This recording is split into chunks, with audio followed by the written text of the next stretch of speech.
Ubisoft's newest release, Assassin's Creed Shadows, is set to launch later this week. And according to this article from Forbes I got pulled up, Ubisoft has everything riding on Assassin's Creed Shadows. And that's not being hyperbolic or anything like that. The company pretty much has everything riding on this game because they've suffered a series of humiliating losses with their last several releases, Star Wars Outlaws being the most recent example of this. And they've been losing so much money that shareholders are pretty much in open revolt at this point, and they need to have a big hit under their belt in order to hopefully stave off financial ruin. It's easily the biggest release of the last several years from Ubisoft, really since Assassin's Creed Valhalla in 2020. The game was a big success for the franchise and the company, but it feels like Shadows will have to be that level of a hit as well, if not more so, to help keep the beleaguered Ubisoft afloat in its current form. And now, if this actually doesn't turn out to be a hit for them and they lose a lot of money, other options have been explored on what they can do to save the company, including this report that came out a couple days ago. Ubisoft reportedly considering fresh business to own Assassin's Creed and other big franchises co-owned by others like Tencent.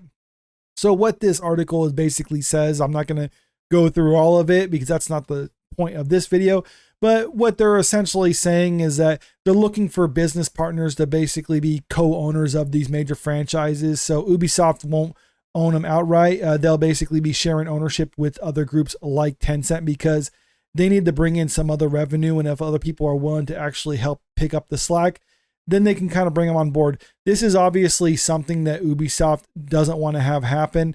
So one of the things you have to consider is how well does the game actually have to sell in order for it to be considered a success? Well, according to one of the executive producers for Assassin's Creed Shadows, they need to sell 10 million copies in order to just break even. This was reported on a couple months ago, back in November. And it's not like it's some industry analyst or some insider reporting this. This is literally a statement that they put out saying like AAA games are so expensive to produce. You need to sell 10 million copies in order to just break even.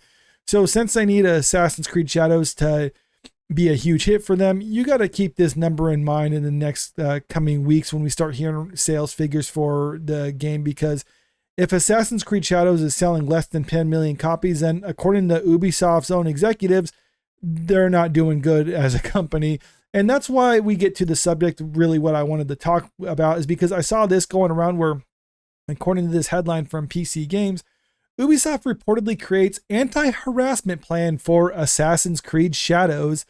Now, that's the way they're framing this, saying that they're creating this plan in place to combat harassment online for their devs and other people involved with the game. Now, just to make it clear, I am not for harassment. I'm especially not for death threats. Don't attack people like this online. You can use social media and use comment sections to voice your opinion and say what you think about the game or about the decisions that were made in creation of that game. But I don't encourage people or even condone people going out and harassing anyone. So if anyone tries to point to, I don't know, like I know I'm not a big channel or anything like that, so I doubt anyone will point to me, but just make it clear, I do not support harassment or anything illegal like that. Okay, so are we clear? Are we clear now, YouTube? Okay, let's go. Continue on. According to a new report, Ubisoft has created an anti-harassment plan to protect Assassin's Creed Shadows development team. This comes in the wake of consistent backlash against the game from apparent anti-woke, anti-DEI content creators, their followers, and some of the series player base. So you pretty much have everyone in there. It's followers of Ubisoft, fans of Assassin's Creed. Basically, everyone is upset with them, and they've been getting a lot of backlash from them. It talks right here. Since Assassin's Creed Shadows revealed, some have taken issue with its portrayal of the historical figure Yasuke, a samurai of African origin. Now that has since been disproven, but they're still doubling and tripling down on it. And I think that's where a lot of the criticism has come from this, because a lot of people have pointed out where they're having historical and cultural inaccuracies in the game. And then people will try to defend Ubisoft, themselves included, by saying like, well, Assassin's Creed games have always taken liberties with history. They're not supposed to be realistic. It's like, okay, well then why did you have a black person in a game that's supposed to take place in feudal Japan? Oh, well, no, that's just historically accurate, because what they actually did, this kind of comes back to the anti-woke, anti-DEI backlash, is because the executives at Ubisoft have said and even acknowledged that they understand pushing DEI is detrimental to games and companies that push that sort of thing, but they're also true believers in the cause, so they're going to continue to push it even if it isn't good for them as a company. And what they really did when it came to this game is they don't want to have it be ethnically homogenous, so they combed through Japanese history and tried to find some reason that they can justify to have a non-Asian person as the lead character in this game. They found a person who was a footnote in Japanese history, so they made up a story about him, or at least they kind of found someone who would make up a story about him who has some credentials and as a Japanese historian. And then they basically just ran with that until people started calling him out. Then they're trying to say like, oh, it doesn't have to be historically accurate, or it is historically accurate. They're just not consistent on that matter. And that's why a lot of people have been critical over them, but it's because of a lot of this criticism that they're essentially expecting to get blowback as soon as the game is released, because that's really all they've gotten so far and for anything that they've released on this game. Talking about these toys that came out where it was or culturally insensitive because they showed the one-legged torii gate, which the only one-legged torii gate is from the bombing of Nagasaki in 1945. So they ended up pulling that off the market. Speaking the French media outlet BFM TV, an anonymous Ubisoft employee claims that the anti-harassment plan has been implemented that discourages developers from using social media. We're advised not to post on social media that we work for at Ubisoft to avoid harassment.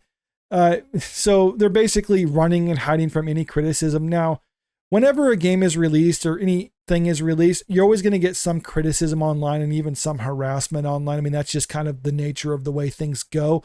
But you don't normally see companies trying to avoid social media altogether when their game is released. Usually they're going to try to hype it up, encourage people to play it, or even try to engage with the audience. But they're just running and hiding because they're expecting the overwhelming discourse surrounding this game to be negative, and that's why it really does suggest that they're not expecting good things coming from this game when it's released. The report claims that Ubisoft has collaborated with Canada's Communications Security Establishment, so Canada's government censorship board, on the plan. It's an initiative from Canada. There's a team that monitors networks and acts quickly in an event of a targeted attack. Unlike what we've had before, this is serious. That's pretty Orwellian, if you ask me. Reportedly, messages posted by internet users on X, formerly Twitter, Reddit, and even videos on YouTube will be closely monitored by a dedicated unit in order to respond quickly to the slightest problems.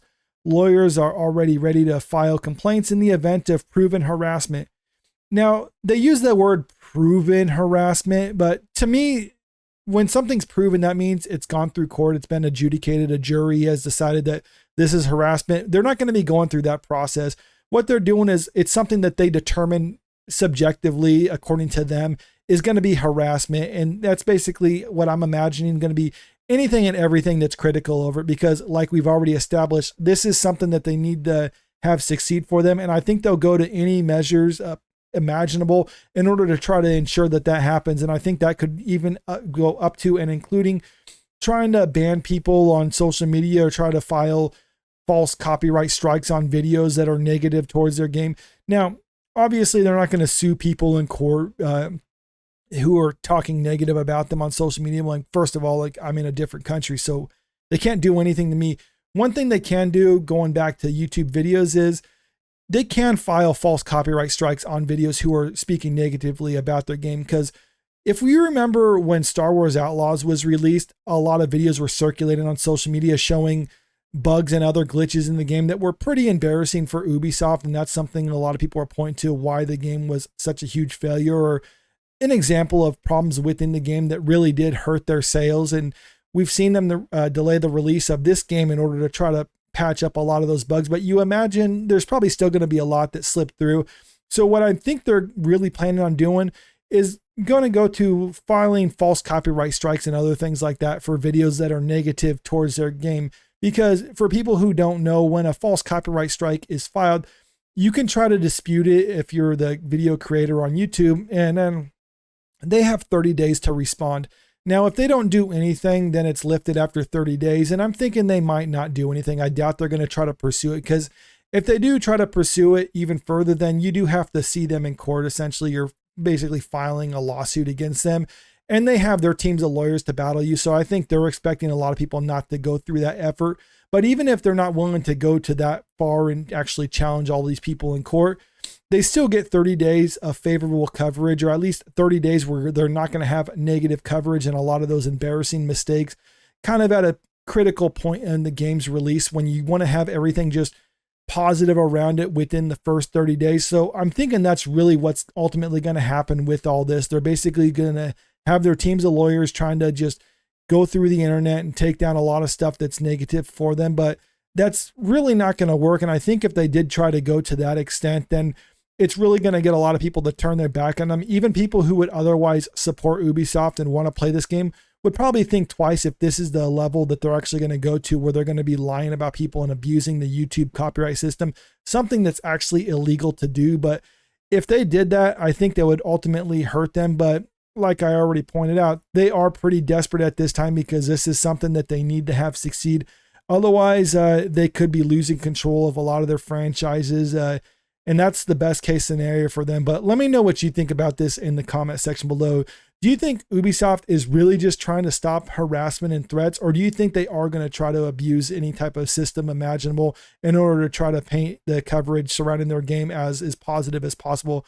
Let me know what you think. And also, if you haven't already, make sure you click that subscribe button if you want to stay up to date with the latest entertainment news.